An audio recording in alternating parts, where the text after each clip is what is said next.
আমার সংবাদ মাধ্যমের বন্ধুরা যারা আজকে এখানে এসেছেন, আজকে দ্বিতীয় আমাদের যে ক্যাবিনেট বৈঠক হলো সেখানে কিছু কিছু ডিসিশন যেগুলো নেওয়া হয়েছে সেগুলো আপনাদের সামনে এক করে বলছি। প্রথম হচ্ছে, শোনা যাচ্ছে? প্রথম হচ্ছে নারী ও শিশু উন্নয়ন এবং সমাজ কল্যাণ বিভাগের অধীনস্থ অন্নপূর্ণা যোজনা প্রকল্পের নীতিগত অনুমোদন। 2 নম্বর, 2026 সালের 1 জুন থেকে পশ্চিমবঙ্গ রাজ্যের সমস্ত সরকারি বাসে পশ্চিমবঙ্গের মহিলাদের জন্য বিনামূল্যে পরিবহন প্রকল্পের নীতিগত অনুমোদন। 3 নম্বর, রাজ্য সরকারি কর্মচারী এবং বিধিবদ্ধ সংস্থা, বোর্ড, নিগম, স্থানীয় সংস্থা, শিক্ষা প্রতিষ্ঠান ইত্যাদি কর্মচারীদের বেতন কাঠামো সংশোধনের লক্ষ্যে 7তম রাজ্য বেতন কমিশনের গঠন। নেক্সট, তথ্য ও সংস্কৃতি বিষয়ক দপ্তর এবং সংখ্যালঘু বিষয়ক ও মাদ্রাসা শিক্ষা দপ্তরের অধীনস্থ ধর্মীয় শ্রেণী বিন্যাসের ভিত্তিতে প্রদত্ত সহায়তামূলক প্রকল্পসমূহ বন্ধ। এই মাস চলবে, পরের মাস থেকে এটা বন্ধ করা হচ্ছে।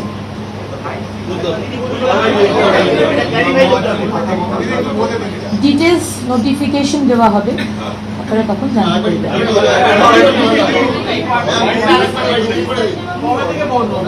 তথ্য ও সংস্কৃতি বিষয়ক দপ্তর এবং সংখ্যালঘু বিষয়ক ও মাদ্রাসা শিক্ষা দপ্তরের অধীনস্থ ধর্মীয় শ্রেণীবিন্যাসের ভিত্তিতে প্রদত্ত সহায়তামূলক প্রকল্পসমূহ বন্ধ। এই মাস চলবে, পরের মাস থেকে এটা বন্ধ করা হচ্ছে। ডিটেলস নোটিফিকেশন দেওয়া হবে, আপনারা জানতে পারবেন।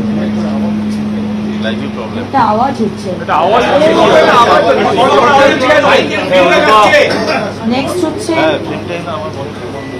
2011 WPO 60 এবং সংযুক্ত মামলা সমূহে মাননীয় কলকাতা হাইকোর্টের ডিভিশন বেঞ্চে 22/5/2024 তারিখের রায়ের প্রেক্ষিতে পশ্চিমবঙ্গ সরকারের অধীনস্থ চাকরি ও সরকারি পদে অন্যান্য অনগ্রসর শ্রেণীর জন্য সংরক্ষণের শতকরা হার রাজ্য তালিকাভুক্ত অন্যান্য অনগ্রসর শ্রেণীর তালিকা পুনর্বিবেচনা এবং উপশ্রেণী বিভাগ বাতিলকরণ, মানে নতুন করে এনকোয়ারি হবে এবং হাইকোর্টের নির্দেশ অনুযায়ী যে সমস্ত গোষ্ঠীকে ইনক্লুড করার কথা বলা হয়েছে রাজ্য সরকার সেই বিষয়ে সিদ্ধান্ত নেবেন। যারা যারা লক্ষ্মীর ভাণ্ডার পেতেন তাদেরই নাম আবার করে অন্নপূর্ণার ভাণ্ডার, জাস্ট নামগুলো ট্রান্সফার হয়ে যাবে এই স্কিমে।